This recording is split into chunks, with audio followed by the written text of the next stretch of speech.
This video is going to be a first look at the brand new Complexx 760 limiter plugin by Kiive Audio and if it can help you transform your drum sound or not. Hello, welcome. If you're new here, my name is Owen-Flood and I teach DIY audio mixing and recording here on YouTube. And I also have a podcast called the Self-Recording Band Podcast that you should absolutely check out if you are a musician recording yourself DIY style. This video is all about a new compressor plugin that was sent to me by the Modern Metal Songwriter and Kiive guys. They partnered on some plugins and I know the Modern Metal Songwriter team. They're awesome. I love them. But that said, they sent me this plugin with no strings attached. This is literally me checking it out and playing with it for the first time live. And what I thought would be really fun is to open up a really old session of mine that maybe isn't up to my current level of mixing standards. And also, I don't even own the plugins that I used on it anymore. So the drums sound weak, essentially. And I want to see if I can use this new Kiive Audio Complexx 760 limiter plugin to transform it into something that sounds great. That is my goal, and we're going to see what we can do. So here's our drum sound, and I've actually fully disabled everything on the drum bus other than this EQ plugin, which is just acting as a trim knob. So here is our weak drum sound.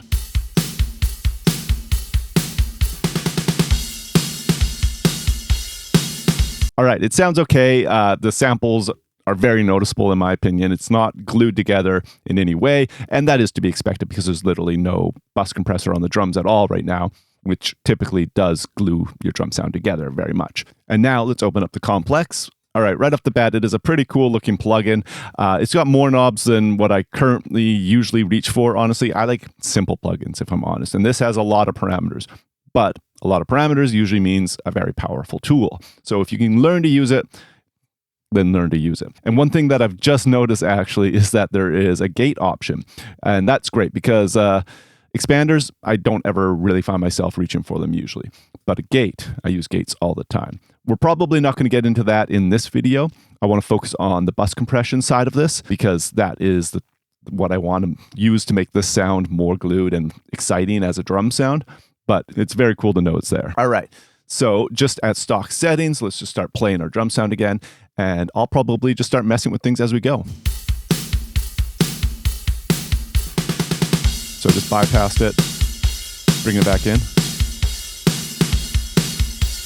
Okay, subtle little change there. We can do a lot more though. First thing I want to try is that the transients are so pokey. Like I said, the samples really stand out to me right now. So I want to try grabbing them. I'm going to make my attack as fast as I can get it. There's a little switch here for the attack, 0.25 milliseconds. Much more grabby. I actually like what that's doing on the snare, but the kick got totally neutered. So we've got a sidechain down here and we can filter out the low end to make the compressor less grabby on our kick drum. Let's try that in real time.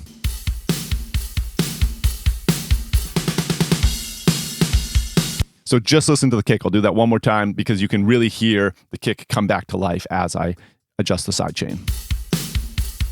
Now let's scale it up. Way more low end. Let's go even further.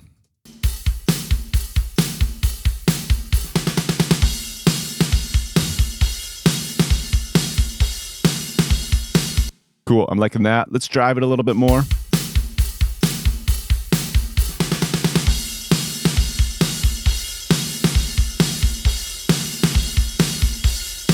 Cool, I like that. Now, there's two things. This operates like hardware.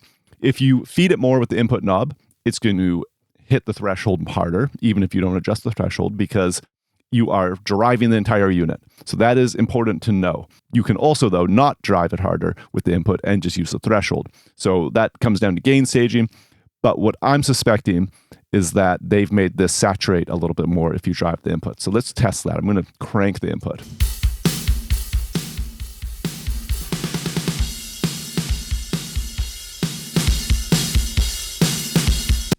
Something's happening. Wasn't good in that case, but it is happening. So I would suspect that we're going to get a dirtier, more harmonic distortion sound using our input rather than our threshold. And if you're curious, I threw my ratio to 1:1 to kind of negate compression so we could just hear the saturation there. So I'm going to go back to 3:1 on our compressor because I generally really love it there. And worth knowing that our gains link between left and right, and the output also scales with it to kind of level match. And it seems like it's doing a pretty good job of that, but we'll test that as well. All right, so I'm going to adjust this in real time.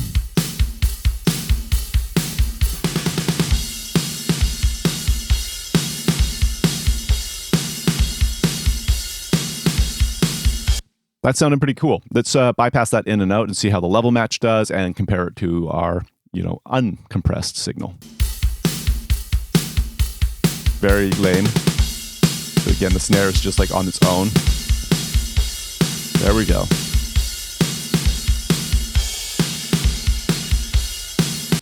I like that. The kick is still a little bit funky, but like overall, that is way more glued together. The level match seems pretty solid so far. I think they did a really good job on that, actually. Some plugins they totally miss it on that.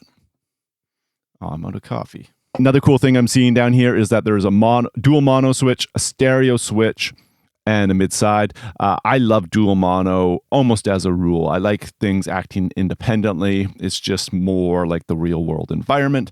That said, stereo sometimes works better. You just got to play with that. But I really like that they included that option. So I'm going to leave it on dual mono. And what I'm going to try now is playing with the release to see if we can really fine tune the kick drum, because that's like my only complaint so far. It's getting tighter. Go too far. So we squashed everything out of it there. That's kind of cool. So I can hear it's getting quieter as we adjust the release. So let's see if we're kind of still level much. We might need to manually adjust our output here. So when I bypassed it there, the snare got crazy loud. So we're going to have to bump this up, I think. I'll play with this and try and get closer to level match here. Let's just go right into this chorus section. Ooh, too far. Bypass. Unbypassed. Cool, I think I've gone too far here, so let's open that up. Bypass. Boring. Unbypassed. Exciting. There's a slight cost to the kick sound overall, I think, but honestly, that's going to be way more useful in a real mix to me. All of that like room and cymbal energy gets glued into our kick and snare, and our snare is brought way back because it was way too far forward when we don't have the compressor. So overall, we've got a much more glued together drum sound. Let's try that again. Okay, now bypassed.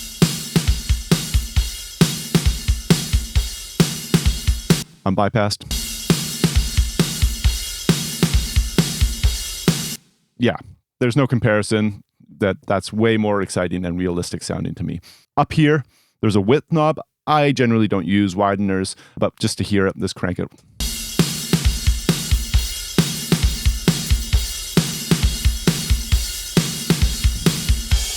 Yeah, personally, I wouldn't. It sounds like a real stereo image already. Wouldn't use that, but maybe there's a case where you need to. And THD, I've been excited to try this because harmonic distortion is one of my favorite tools. Distorting things generally makes them like louder without transient peaks needing to get louder. And that is very useful when you're trying to squeeze a lot into a dense rock mix. And it also just sounds more exciting to me. I really am not a big fan of overly clean sounding drums, especially, or even mixes. So let's see how hard we can push that and what happens. And it looks like, okay, it's set to 0 and there's a negative and a plus 10 value. So let's start all the way at negative 10. Going up to 0. Okay, I felt the kick get more round there and pushing it to plus 10.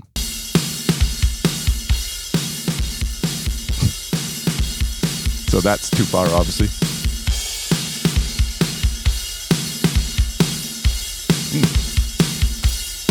This seems like a sweet spot for me. Let's now bypass in and out again. And unbypassed.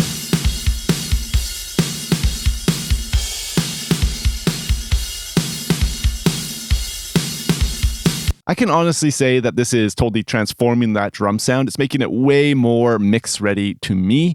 That said, we aren't really comparing, bus compressor to bus compressor. We're comparing not bus compressed drums to bus compressed drums. So it's not apples to apples comparison, but it does sound good to me. And just for fun, let's play a part of the song with and without. So we'll start without the bus compressor, and we're hearing it in context this time. That's important. I want to hear how this sounds with bass and guitars and stuff like that. However, this is an old mix, so a lot of the plugins are missing, so take it easy on me if you're judging the mix quality. All right, here is, let's go right from the top with it bypassed.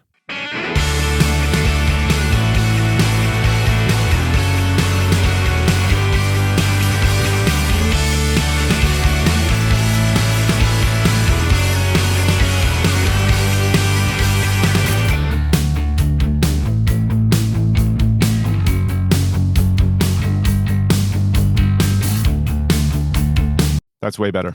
Okay, that's all you need to hear. It does sound good. It's gritty. It's vibey. It's a cool compressor. I'm happy they sent it to me. I'll definitely keep on using it. And I'll probably play around with that gate in a future video. So if you're curious about that, subscribe to the channel and stick around for that. If you want to check out the Complexx 760 limiter for yourself, there's a link down below in the description of this video, of course. And yeah, there's a whole lot more to this plugin, but what else do you need to know other than that it sounds good and it's a vibey compressor that can make drums sound exciting and glued together. So go check it out yourself and let me know what you thought of it down below in the comments. Thank you very much. And there's another video coming up for you right here and here. Okay,